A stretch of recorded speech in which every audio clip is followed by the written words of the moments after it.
Subscribe us on YouTube. TV Banuma, #1 educational and entertainment channel.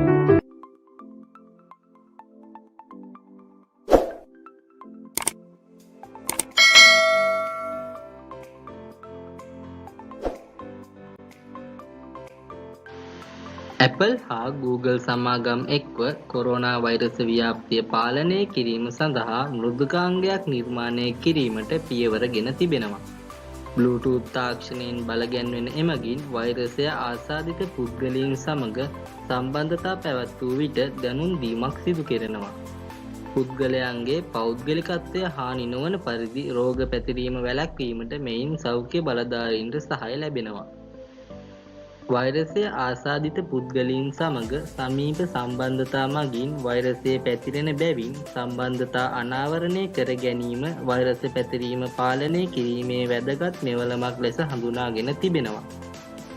එබැවින් මහජන සෞඛ්‍ය ආයතන, විශ්වවිද්‍යාල හා රාජ්‍ය නොවන සංවිධාන ඇතුළු පාර්ශව ගණනාවක් පුද්ගල සම්බන්ධතා අනාවරණය කර ගැනීමේ තාක්ෂණය දියුණු කිරීමේ කටයුතුවල නිරත වී සිටින බැවින් Apple හා Google සමාගම් ඉදිරිපත් කරන මෙම විසඳුම වඩාත් ඵලදායී බවයි විදේශ මාධ්‍ය පෙන්වා දෙන්නේ.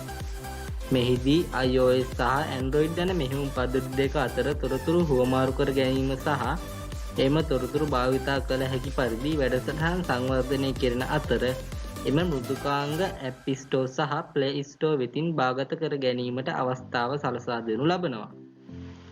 මෙම මෘදුකාංග මගින් සංවර්ධනය කර ඇති තාක්ෂණය අනුව පුද්ගලයන් දෙදෙනෙකු එකිනෙකා සමග භෞතිකව සමීප වූ විට ඔවුන්ගේ ජංගම දුරකථන අතර තොරතුරු හුවමාරු වීම සිදු වෙනවා. එක් පුද්ගලයෙකුට කොරෝනා වෛරසය ආසාදනය වී ඇතනම් එය සිය ජංගම දුරකථන මෘදුකාංගය මගින් අනෙක් තැනැත්තාට දැනුම් දෙනු ලබනවා. ඒ අනුව අනෙක් තැනැත්තාටද වෛරසය ආසාදනය වී ඇද්දැයි පරීක්ෂා කර ගැනීමට හෝ නිරෝධාණු ක්‍රියාවලියකට යොමු වීමට හැකි වෙනවා. පුද්ගලයන්ගේ නම් පිළිදරව් වීමෙන් තොරව මෙම ක්‍රියාවලිය සිදුවන අතර පුද්ගලයන්ගේ පෞද්ගලිකත්වය ආරක්ෂා කරන බවට Apple හා Google සමාගම් සහතික වෙනවා. කොරෝනා වෛරසය ආසාදිත පුද්ගලයා කවුදයි යන්න මෙහිදී හෙළි නොකෙරෙන අතර වෛරසය ආසාදිත පුද්ගලයෙකු සම්බන්ධතාවයකට නිරාවරණය වී ඇති බව පමණක් ජංගම දුරකථන මෘදුකාංගය මගින් දැනුම් දීම සිදු කෙරෙනවා.